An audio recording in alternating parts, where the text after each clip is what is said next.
Mr. President, Excellencies, distinguished delegates, there appear to be no bounds to, no words to capture the horrors that are unfolding before our eyes in Gaza. Since early October, over 100,000 people have been killed or wounded. Let me repeat that. About 1 in every 20 children, women and men are now dead or wounded. At least 17,000 children are orphaned or separated from their families, while many more will carry the scars of physical and emotional trauma lifelong. Today, the total number of people killed has exceeded 30,000. And tens of thousands of people are missing, many presumed buried under the rubble of their homes. This is carnage. The attacks on Israeli civilians on 7 and 8 October were shocking, profoundly traumatizing, and totally unjustifiable.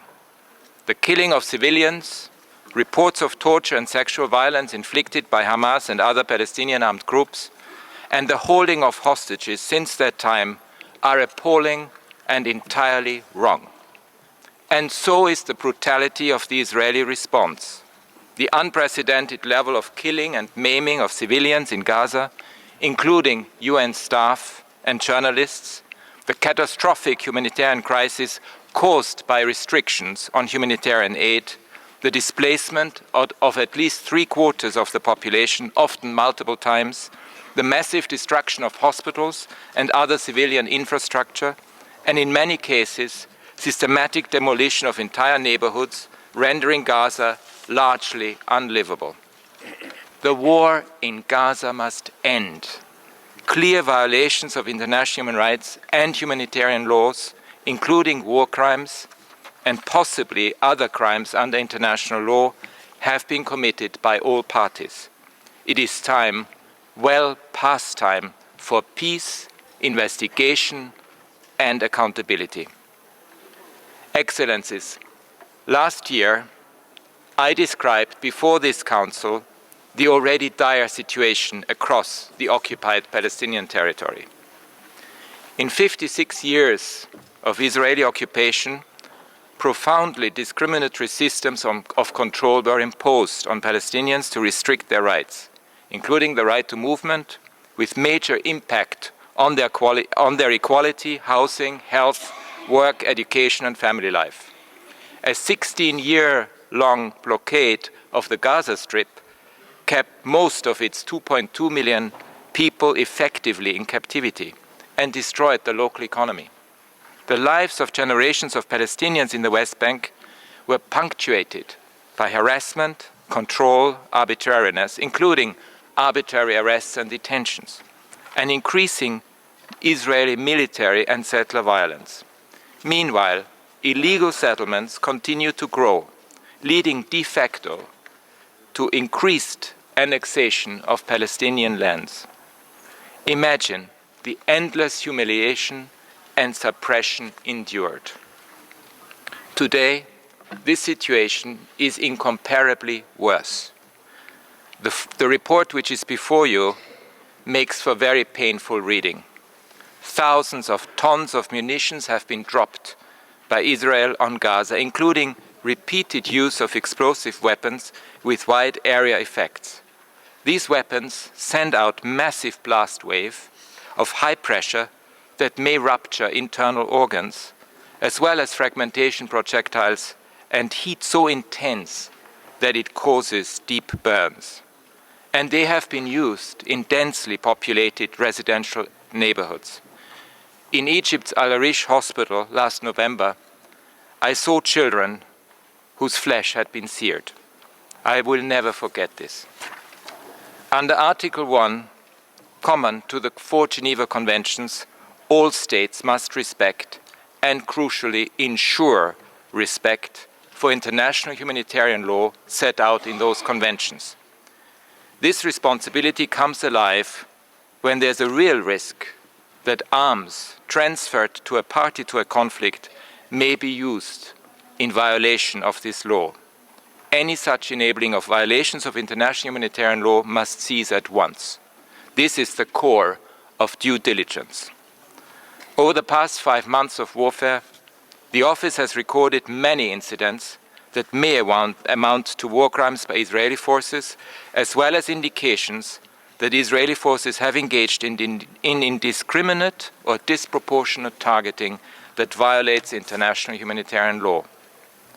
The launching by Palestinian armed groups of indiscriminate projectiles across southern Israel and as far as Tel Aviv also violates international humanitarian law, as does the continued holding of hostages. And I have met with some of the hostages' families, and I feel their pain.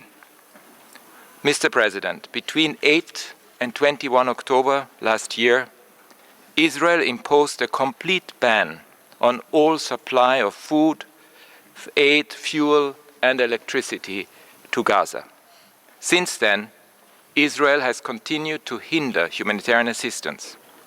All people in Gaza are at imminent risk of famine.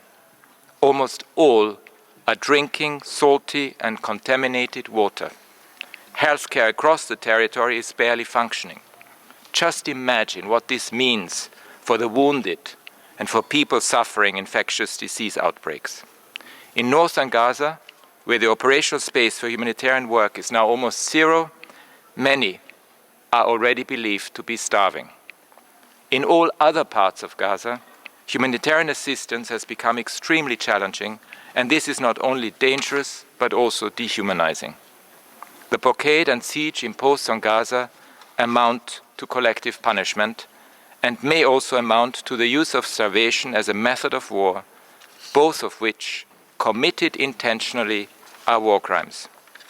In addition, almost all the population of Gaza has been forcibly displaced and thousands of people have been detained, many of them incommunicado, in conditions that may amount to enforced disappearance. Let me be absolutely clear and issue yet another stark warning. The prospect of an Israeli ground assault on Rafah would take the nightmare being inflicted on people in Gaza to a new dimension. Over 1.5 million people are sheltering in Rafah despite continuing bombardment, and it has become Gaza's humanitarian hub. A ground assault would incur potentially massive loss of life, additional risk of atrocity crimes, new displacement to another unsafe location distribution, and sign a death warrant for any hope of effective humanitarian aid. For my part, I fail to see how such an operation could be consistent with the binding provisional measures that were issued by the International Court of Justice. I call on all states with influence to do everything within their power to avert such an outcome. Mr. President, in the occupied West Bank, including East Jerusalem, Israeli forces' use of airstrikes, attack helicopters, anti-tank missiles, shoulder-fired explosive projectiles, and other weapons of war has continued to increase with lethal results, including killings of children. The report also notes a growing pattern of Israeli forces preventing paramedics from reaching Palestinians, including children, who have been injured in such operations. From 1 January to 6 October last year had already seen the highest levels of violence by Israeli military personnel and settlers against Palestinians in the occupied West Bank, including East Jerusalem, since United Nations records began in 2005. From 7 October last year to 23 February this year, at least 401 Palestinians in the West Bank were killed, 102 of them children. The vast majority of cases that the Office has monitored raise concerns of unlawful killings, including extrajudicial killings. In the past, accountability was very rarely served in such cases. In such cases, it is imperative that it is served now. Since 7 October, more than 7,000 Palestinians in the occupied West Bank have been arbitrarily detained. About 9,000 are currently being held as so-called security prisoners. Over 3,400 of them in administrative detention without charge or prospect of a trial, and at least 606 are being held incommunicado.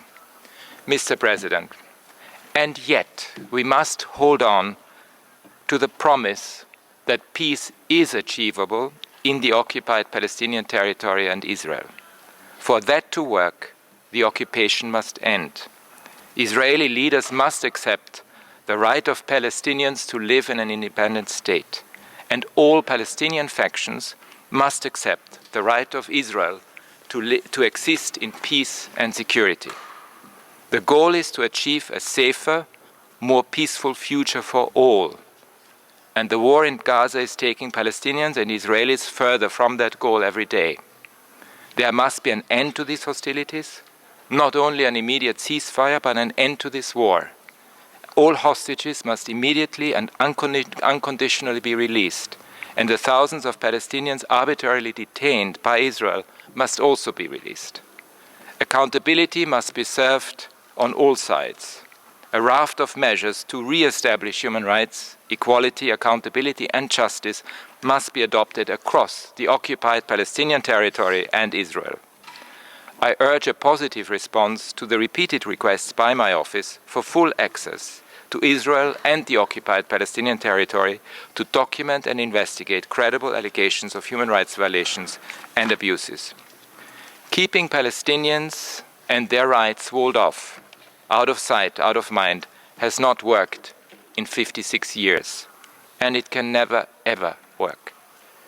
The core challenge of building peace is for all to see and fully grasp the humanity of the other, overcoming mindsets that have been deeply engraved by generations of harm and rage, and which conceal the truth that people, Palestinian and Israeli people, are being cruelly harmed.